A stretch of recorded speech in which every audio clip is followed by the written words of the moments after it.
Hello my dear IAS friends. आज के current class में मैं आपका वेलकम करता हूं। आइए फ्रेंड्स, देखते हैं कि यूपीएससी के एग्ज़ाम पॉइंट ऑफ व्यू से आज के द हिंदू में कौन कौन सी न्यूज़ आइटम इम्पॉर्टेंट है जो आपको पढ़नी चाहिए और उसमें क्या क्या इम्पॉर्टेंट बातें हैं उस पर भी हम ध्यान देंगे। आइए फ्रेंड्स, शुरू करते हैं। पहला ये आपके लिए इम्पॉर्टेंट है friends, a privileged strategic partnership without a gulf. India और यूएई के रिलेशंस के बारे में इसमें दी गई है बातें। अगर आप अपना फॉरेन रिलेशंस का सिलेबस देखेंगे, फॉरेन पॉलिसी का, तो उसमें इंडिया से रिलेटेड जो बातें हैं, India and it's neighbourhood, India and it's extended neighbourhood, और जो इम्पोर्टेंट इंडिया के फॉरेन रिलेशंस हैं उनके बारे में सिलेबस में दिया गया है कि आपको तैयार करना है। यूएई की बात करें तो इंडिया के यूएई से बहुत अच्छे संबंध हैं और समय के साथ बहुत ज़्यादा घनिष्ठ संबंध हो गए हैं। जब से नरेंद्र मोदी जी प्राइम मिनिस्टर बने हैं वो 7 बार जा चुके हैं यूएई। अभी भी वो एक ऑफिशियल विजिट के लिए जा रहे हैं, जहाँ की वो एक हिंदू टेम्पल बनाया गया है वहाँ पे यूएई में, तो उसकी वो ओपनिंग करेंगे, इनॉग्रेशन करेंगे। तो खैर वो इवेंट तो इम्पॉर्टेंट नहीं है हमारे लिए फ्रेंड्स, लेकिन यूएई के साथ इंडिया के जो रिलेशंस हैं वो अभी के टाइम में बहुत घनिष्ठ हो गए हैं और अलग अलग पार्ट पर यूएई जो है इंडिया के लिए बहुत फेवरेबल है। तो इस रिलेशन पर क्वेश्चंस आने के बहुत चांसेस बनते जा रहे हैं।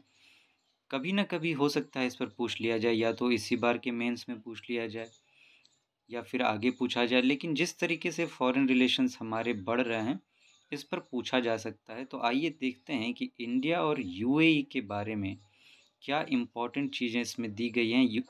एग्ज़ाम पॉइंट ऑफ व्यू से आपके लिए कौन कौन से फैक्ट्स इम्पोर्टेंट हैं। पहले तो ये आपको पूरा ही पढ़ लेना चाहिए, मैं एक बार आपको दिखा देता हूँ।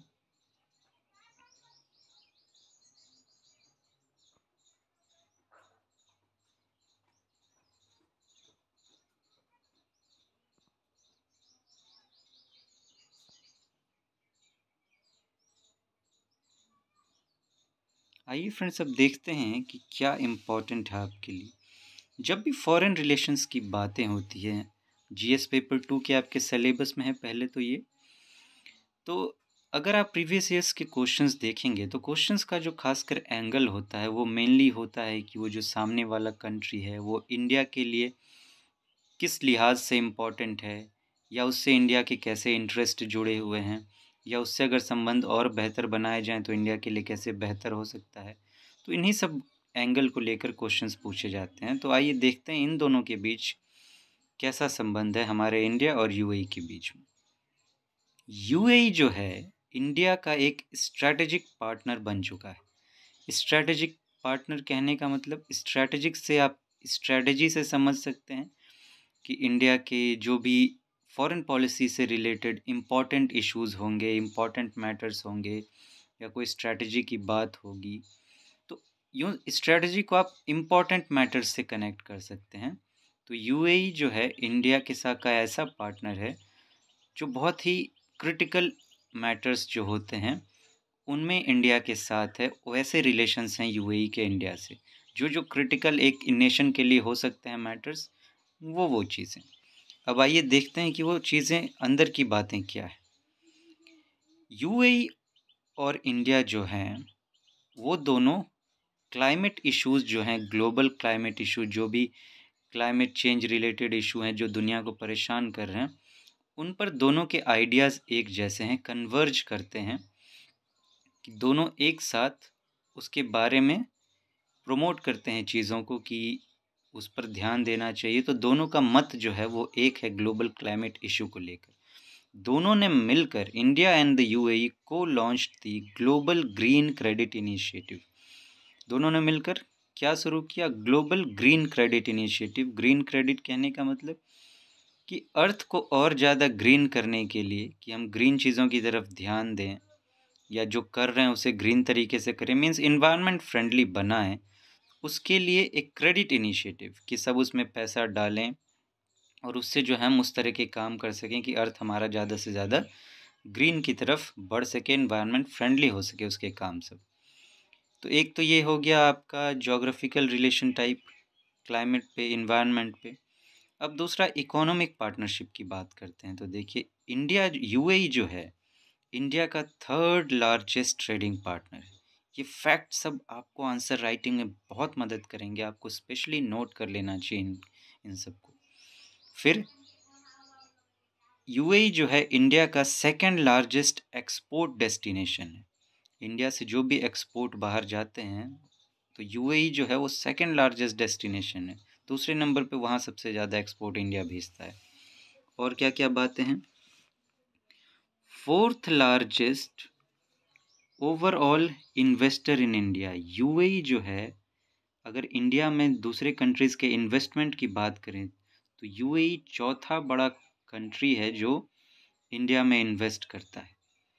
India UAE comprehensive economic partnership agreement, दोनों के बीच जो है एक कॉम्प्रिहेंसिव मतलब सब कुछ मिला हुआ इकोनॉमिक पार्टनरशिप एग्रीमेंट, दोनों के बीच सब मतलब इकोनॉमी के जितने भी एस्पेक्ट्स होते हैं लगभग सब की मिली जुली चीज़ें जो है उन पर दोनों मिलकर साथ काम कर रहे हैं। तो एक ऐसा पार्टनरशिप, ऐसा एग्रीमेंट दोनों के बीच हुआ है और उसका एम क्या है, aims to increase trade in services to $115 billion in 5 years.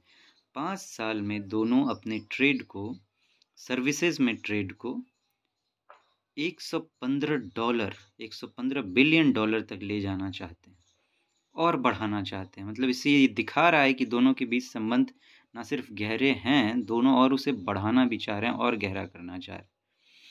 दोनों ने मिलकर एक बायलैटरल इन्वेस्टमेंट ट्रीटी भी साइन कर रखी है।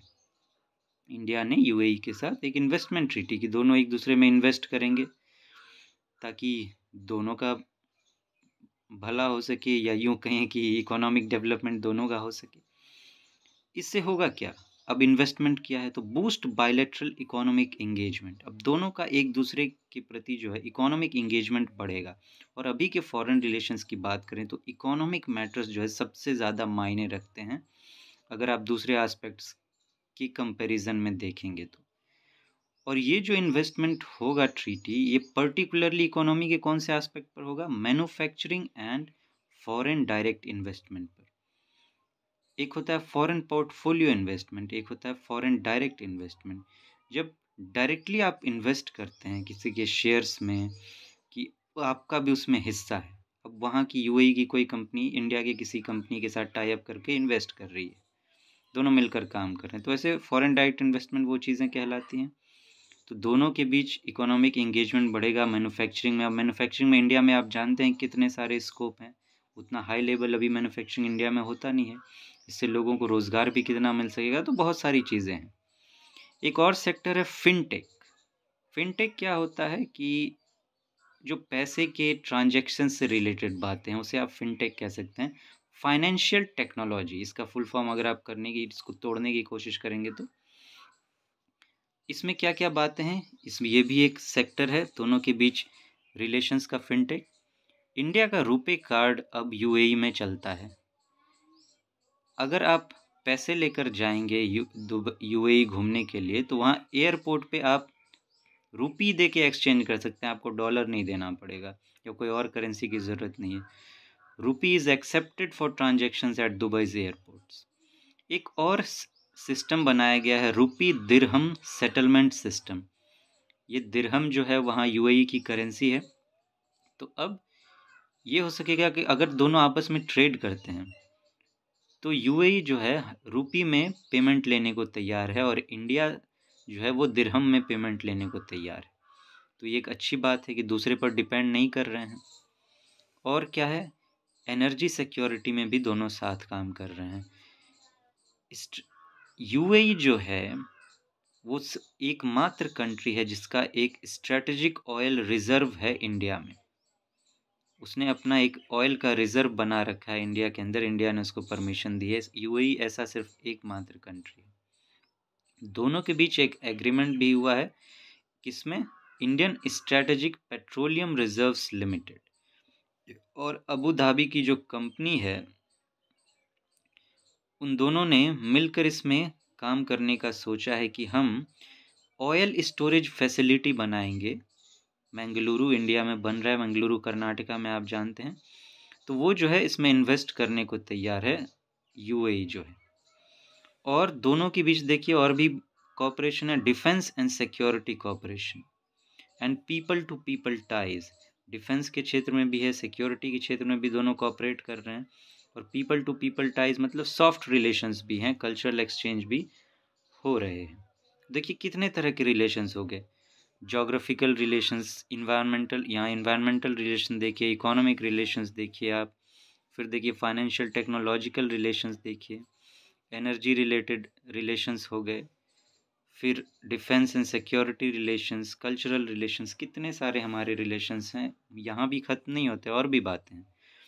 दोनों जो है साथ में बहुत सारे ग्लोबल ऐसे ग्रुपिंग्स हैं जिनके दोनों साथ में मेंबर हैं। जैसे एक है I2U2। I2U2 means India, Israel, UAE and USA, चारों ने मिलकर एक ग्रुपिंग बनाई थी, उसका पार्ट है यूएई और इंडिया, दोनों पार्ट हैं उसके। India middle east Europe economic corridor infrastructure project जो G20 में जिसकी बातें की गई थी, यूएई भी उसका पार्ट है। मतलब इंडिया से मिडिल ईस्ट होते हुए जो यूरोप जाएगी कॉरिडोर, वो यूएई होते हुए जाएगी। तो इतना सारा एग्रीमेंट्स है देखिए। तो ये जो आर्टिकल लिखा गया है, ये अपने आप में, अगर इंडिया और यूएई के रिलेशन पर क्वेश्चन पूछे जाते हैं तो ये अपने आप में आपकी मदद करने के लिए मोर देन सफिशिएंट है। इससे बाहर आपको दोनों के रिलेशंस के लिए कहीं जाने की ज़रूरत भी नहीं पड़ेगी। बस मैप्स पे आप हल्की उनकी लोकेशंस के बेसिक्स देख लेंगे कि कैसे वो इम्पोर्टेंट हो जाता है इंडिया के लिए। चलिए फ्रेंड्स, नेक्स्ट न्यूज़ पर चलते हैं। अगला ये फ्रेंड आपके लिए इम्पोर्टेंट है, मैं पहले आपको दिखा देता हूँ। Parliament's average sitting days down to 55। अगर आप अपना जीएस पेपर 2 का सिलेबस देखेंगे तो उसमें पार्लियामेंट, इट्स स्ट्रक्चर, फंक्शनिंग, उस वो सिलेबस में लिखा गया है। तो ये पार्लियामेंट के फंक्शन के ऊपर छपा हुआ है। इसमें कुछ ऐसे इम्पॉर्टेंट डेटाज दिए गए हैं जो आपकी आंसर राइटिंग में बहुत मदद कर सकते हैं। अगर पार्लियामेंट के फंक्शन के ऊपर नेगेटिव सेंस में क्वेश्चन पूछा जाता है कि आजकल पार्लियामेंट ठीक से फंक्शन नहीं कर पा रही है, तो इसके जो फैक्ट्स हैं वो आपको बहुत अच्छे मार्क्स से ला सकते हैं। जैसे इसमें एक कंपैरिजन दी गई है कि जब जवाहरलाल नेहरू जी प्राइम मिनिस्टर थे पहले लोकसभा में, तो उस समय एवरेज सिटिंग डेज जो पार्लियामेंट का हुआ करता था, एक साल में 135 डेज हुआ करता था। और जो अभी रिसेंट कंडक्ट हुआ है 17th लोकसभा जो समाप्त हुआ है हमारा, sat only for 55 days on average in a year। 5 साल में हर साल एवरेज सिर्फ 55 दिन उन्होंने काम किया है, बाकी दिन पता नहीं क्या किया है वो हम भी अच्छे से देख रहे हैं। आप न्यूज़ में पार्लियामेंट फंक्शन कम कर रही है, झगड़े ज़्यादा कर रहे हैं, पॉलिटिकल उल्लू सब सीधा करने में लगे हुए हैं। और इससे जो है डेमोक्रेसी पे भी एक खतरा दिखाई देता है, क्योंकि ये डेमोक्रेसी के अगेंस्ट दिखाई देता है। ऐसे कैसे आप लोगों का रिप्रेजेंटेशन करेंगे?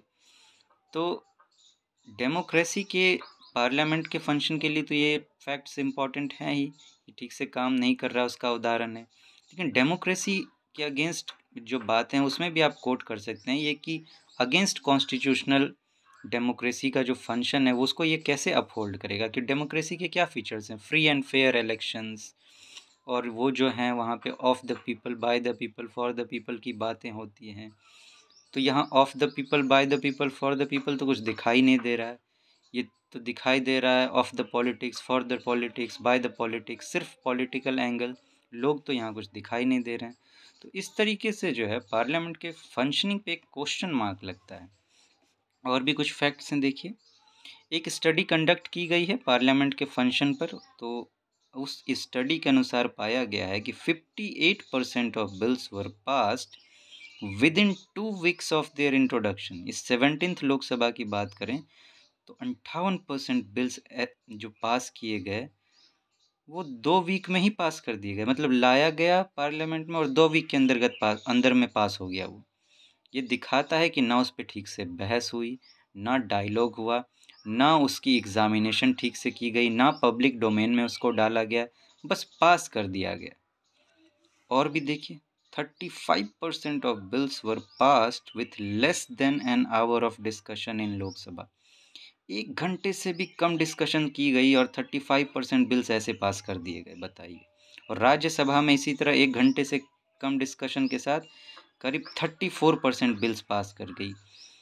लोकसभा में तो एक पल को मान लें कि वहाँ मेजॉरिटी है, फिर पॉलिटिकल पार्टी जो सत्ता में है उसकी, तो वो अपने दम पे पास करा लेती है। लेकिन राज्यसभा तो एक ऐसा पार्ट है हमारे कॉन्स्टिट्यूशन का, यूँ कहें कि एडमिनिस्ट्रेशन का, जो देखती है कि जो अगर बिल सही तरीके से पास नहीं हुए हैं तो उसको अच्छे से एनालाइज करे, उसके बाद उस पर अपना जो है मत दे कि क्या सही है क्या नहीं है, उसके बाद पास करे। तो ये तो लोकसभा की गलती को सुधारने के लिए राज्यसभा, और वहाँ भी इस तरीके से काम हो रहा है।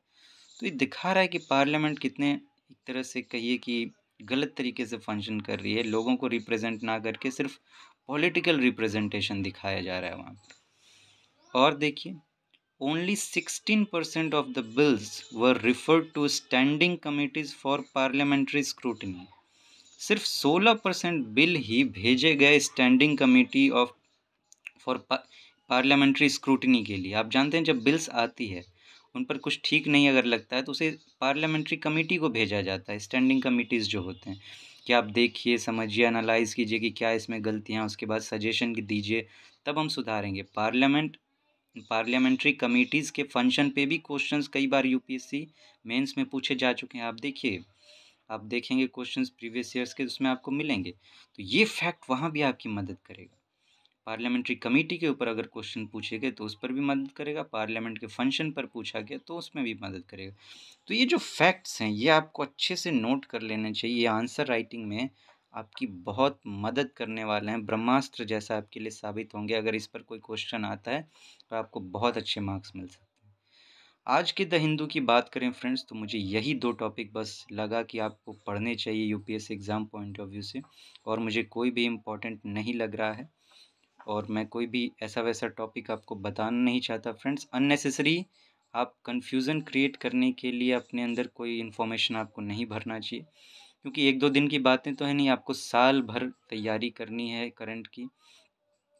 तो जो बहुत इम्पॉर्टेंट हो, सिर्फ एग्ज़ाम पॉइंट ऑफ व्यू से इम्पॉर्टेंट हो, आप उन्हें ही देखें। नॉलेज के लिए आप देखिए अलग से पढ़ सकते हैं, लेकिन हाँ, कोशिश करें कि जो नॉलेज के लिए भी आप पढ़ें वो आप एग्ज़ामिनेशन के कॉन्टेक्स्ट में पढ़ें, ताकि एक स्मार्ट स्ट्रैटेजी के तहत हम आगे जा सकें। तो फ्रेंड्स आज यहीं रुकते हैं, फिर कल बातें करेंगे। Thank you so much, have a good day.